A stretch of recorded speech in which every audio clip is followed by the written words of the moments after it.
A Day in My Life as Work from Home Mom Solo Parent Edition. Good day everyone! Hi! Finally, Monday na naman. Huy! Trabaho na naman! Tinulungan na nga ako ni Jeff gumawa ng breakfast namin, no? At magsisteam lang ako ng egg. Not technically steam, pero ilalagay ko lang ito sa microwave at pareho lang rin naman ang kinalabasan nito katulad ng steamed egg. While nagvo-voice over ako, napislango talaga ako ngayon. Ewan ko saan ko nakuha to, pero inubo nga ako ngayon, but that wouldn't stop me from grinding. Anyway, nag-granola nga rin ako, which is one of my staple brunch talaga. Tapos kumain na rin kami ni Jeff. After that, pinagtripan na namin si Cookie. Ay ng kuya niya pala. Siya talaga ang nakabutas ng bola, guys, sa palaging paglalaro. Kaya nabilhan ko na lang ng bago si Jeff. Anyway, nag-workout na nga rin ako and added Bulgarian squats sa exercise ko, no? At isa lang ang masasabi ko na lesson ko dito sa Bulgarian squats. Isa rin sa natutunan ko sa workout na to ay mag-question mo ang iyong will to live.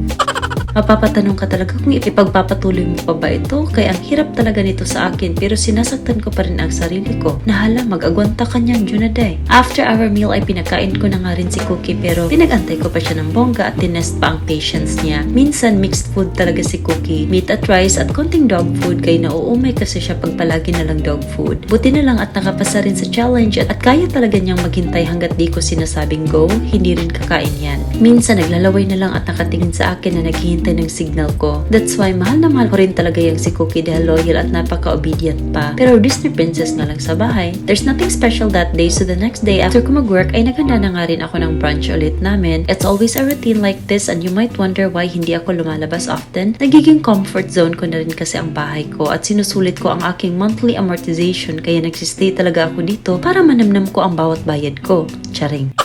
Anyway, gumawa lang ako ng cucumber kimchi. Overnight rin ako ng chia seeds and added more milk at saka honey and banana. And then naglaga rin ako ng itlog for protein at si Jeff nag-beef lang siya. Minsan hindi talaga kami pareho ng ulam ni Jeff kasi hindi niya kinakain yung mga gusto kong kainin.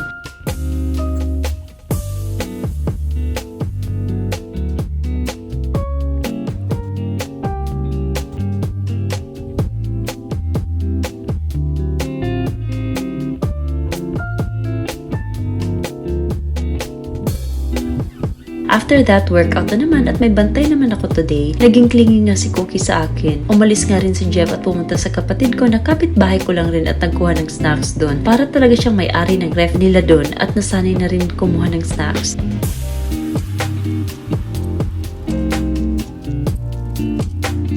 After ko mag-workout, ayan, at si Cookie, pinaligo ko na after 3 years. Gagamitin ko lang itong Human Nature na nabili ko and first time ko itong i-try. I like this kasi natural siya and pro-environment. Local brand pa na hindi masakit sa bulsa. I don't fall for propaganda ng local brand na ang presyo ay pang-luxury rin talaga. Masinop ako at practical and will choose to invest in other products of better quality for its price. Siyempre, mag-toothbrush yan kasi minsan yung breath niya, saktong makahimatay ng tao. Charing. Ayan, nonchalant lang rin talaga yan si Cookie kapag pinapaliguan. Parang nag-iisip na siya kung tama bang pamilya tong pinasok niya na parang pinapagawa na lang sa kanya kung ano-ano. Behave lang siya the entire shower time niya and because of that, I will give her treats for being a good girl. Reward na rin sa kanya para maganadong mag-shower ulit at hindi mo tagam. I also did my shower after and dahil naubusan ako ng sunscreen, first time kong ginamit itong bagong product ng You Glow Babe na sunscreen with SPF 50+++, so sinubukan ko na ng marami. Agoy, na overdose man ito sa paglagay.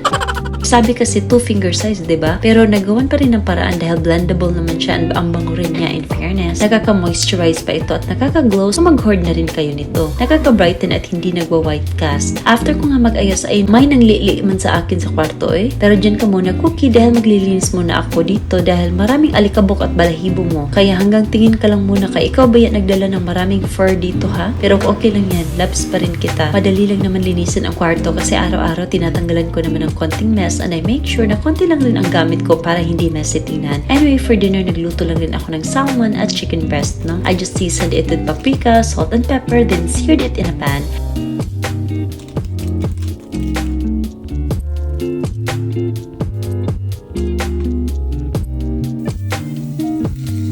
And i-prepare ko naman ito ay ang avocado na perfect na ang pagkahinog. To achieve this, ang ginagawa ko ay hilaw na avocado ang binibili ko and let it get ripe for about 2 to 3 days. Kapag hinog kasi ang binibili ko sa palengke, tendency is nalamog na siya. So I just plated our dinner today and had cucumber kimchi on the side as well and drizzled our meal with sriracha sauce. Char, no rice diet daw ako niya, no? Hindi na naman kami pareho ng dinner ni Jeff, pero ganyan talaga yan kasi hindi siya kumakain ng salmon. Pinatry ko sa kanya pero after that, hindi na kumain. Nag-chicken na lang. It was a productive day for me. I was able to do my workout, napaliguan ko si Cookie, nakapaglinis ako ng kwarto, and I was able to do it because hindi ako nag-procrastinate ngayon. Wow, sana always.